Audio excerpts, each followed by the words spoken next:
Welcome to another episode of Tea with Z. My name is Zamil Solanki, and it's an absolute pleasure to be joining each and every one of you again on another episode this morning. So go and grab your tea, your cuppa, whatever you're drinking at the moment. Let's jump into today's episode. So, I'm hoping you're all staying safe well. And yesterday, as we all know, was the first day of the concessional access program for rats, and it obviously hasn't gone as well as hoped because stock isn't available to supply all of the concession card holders in Australia at the moment. But if you were struggling to get it, at the end of the day, I'm hoping that you are staying safe and staying well in that process, and you are using those tips and tricks I gave you yesterday to be informed the best you possibly can to find out where you can get these tests. Once again, I'm going to quickly recap that. Firstly, check the pharmacy's social pages and that social information. Secondly, use findapharmacy.com.au, which is a pharmacy guild run website. There were some glitches and there continue to be some glitches with it, but my biggest tip for that is you make sure you remove ad blocker or ghostlery or anything that might block some of the site from working properly, because I know I personally use ghostlery to prevent cookies and things like that from my browser, and I know it wasn't working. I had to disable that. So just check that as well as a practice tip. And thirdly, please don't be phoning up all the pharmacies and finding out if they've got tests. Use their other communication channels to get that information, mainly being social media as well. If they are even sending you out information to fill out a form to register yourself to go onto a wait list, definitely do that as well, and they can communicate straight away to each and every one of you as well, because I know some pharmacies have a database and a system to communicate en masse as well. What I really wanted to touch on as well is if you are watching and you are a health practitioner, or I know we're all healthpreneurs, but if you are specifically running a health business, consider using your database and communicating to them en masse as well, but whether it be emails or SMS. If you don't have a really prominent presence on social media as well. But this is a great opportunity for yourself to point people towards following you on your socials to really engage in a meaningful way, but in a very quick and efficient way as well. So really important practice tip. This is 2022. And this leads into my conversation for today, which is talking about the way in which we communicate, not only to our team, but to our patients, our consumers, and our customers. We are in an increasingly challenging landscape in the health world, but not just the health world, in a lot of different industries where we're facing enormous amounts of information, rapidly changing and evolving information, and we're tasked with the need to not only take on board that information, but then to disseminate it out to others in our community, but also to our team. And particularly in pharmacy, where we've seen, and even in general practice, where we've seen information getting relayed by the government or by governing bodies to the general public before we've even heard about it, and we're meant to act upon that and do something with it. And a great example of this was being all the confusion around this rollout for the concessional access program for rats. It's been really, really challenging. Prior to that, it's been the COVID vaccination rules. And even you look at the booster program right now, we're seeing changing goalposts with the eligibility based on different months, different durations, different openings. We're seeing in Victoria now mandates with the booster program in healthcare sectors and other essential workers as well. So there's all this variance, particularly between states and territories as well, which really convolutes the information.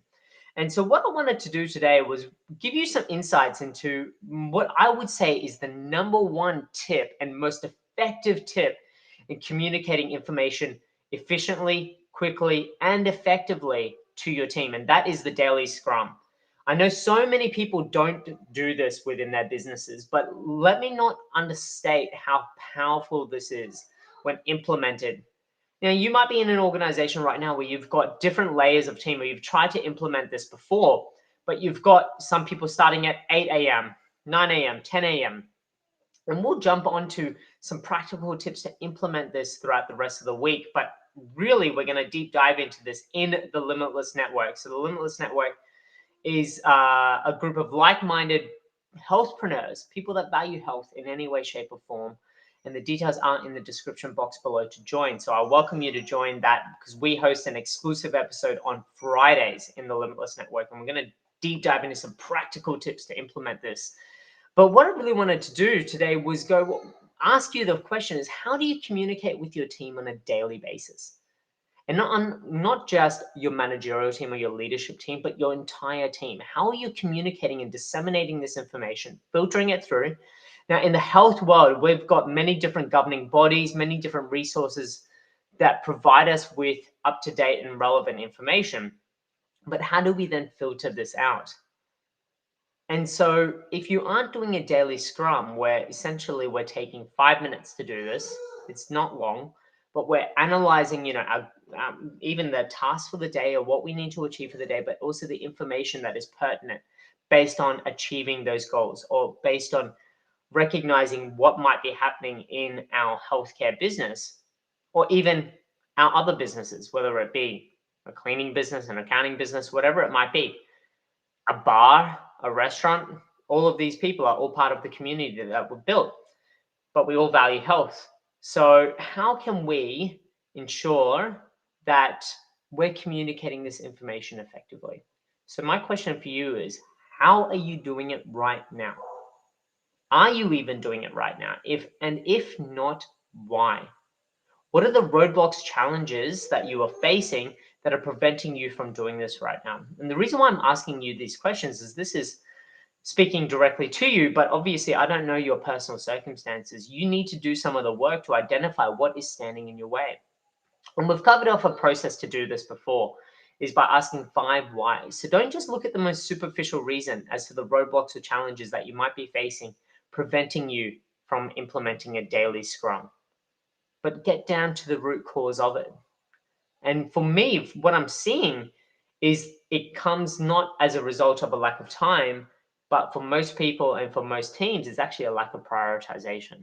We just simply don't prioritize it. We don't make it important enough to make it a non-negotiable. So that's my next question to you is, if you aren't doing it right now, why? But next, how can you prioritize it? How can you make this a non-negotiable in your business? And the answer to that lies beyond you. Let me say that again. The answer to that lies beyond you. This is something that you involve the whole team in.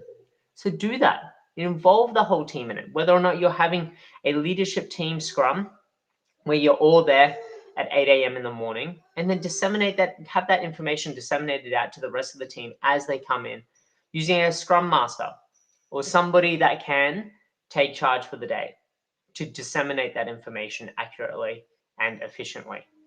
So it doesn't have to be all on you, because you're not at your business or your health practice or your company 7 days a week. So we need to learn to delegate this as well, but we also need to make sure it's a non-negotiable. So coming back to the first question, are you doing it? And if not, why? Secondly, how can you prioritize it? How can you make this a non-negotiable? And thirdly, how can you involve the team to then also hold you accountable to ensuring that this is done? Because accountability works both ways. And I've seen the most amazing teams and culturally aligned teams that have the most awesome morale, awesome culture, but also really respond well to accountability when it works both ways, because that gives the entire organization a sense of psychological safety. And we've also covered that off previously. It gives them a sense of ownership into what is being done and what isn't being done, and holding the entire team and the entire organization to that standard rather than letting it fall to the wayside. Because the number of times I see daily scrums being implemented, it lasts a week, maybe 2, and it falls to the wayside because things pop up. And like all the time, things pop up. But the impacts, but then when I go and debrief with these teams and find out the impacts that these daily scrums have had on the team. They've said it's been a game changer. They've said that their voices feel heard, that they feel so much more confident in their job. They feel that their performance accelerates because they know what to do and what needs to be done. And so if that's the feedback, and I really ask you as well, debrief with your team, find out what their feedback is on this. How can you improve your Scrum process as well? If you are doing it already, there's always a better way. There's always something that we can do to refine it. So find that out, but create that level of buy-in through that mutual accountability from your team as well. So that's what I want to leave you with today, is those 3 points. Is firstly, one, are you doing a Scrum? And if not, why? And if so, why? Secondly, how can you ensure that this becomes a non-negotiable and you prioritize it every single day and you're not the only person driving it? And thirdly, ensuring that accountability works throughout it as well. There's no point talking about stuff if you're not going to hold people accountable to what is actually being discussed in these scrums. So that's it from me today. Food for thought, like always. And like I did mention before, we're going to really deep dive into some practical tips to implement this and to refine this in the Limitless Network exclusively on Friday morning. So that's the details in the description box below. Join, sign up. Takes literally 30 seconds to answer some questions because we all want to ensure that we're all like-minded joining the Limitless Network. So yeah, jump onto that, and I look forward to catching up with you in there. But between now and then, and between even now and tomorrow, stay safe, stay well. I look forward to even hearing your feedback as to how you scrum below. And yeah, have an epic day, and we'll catch you tomorrow. Bye for now.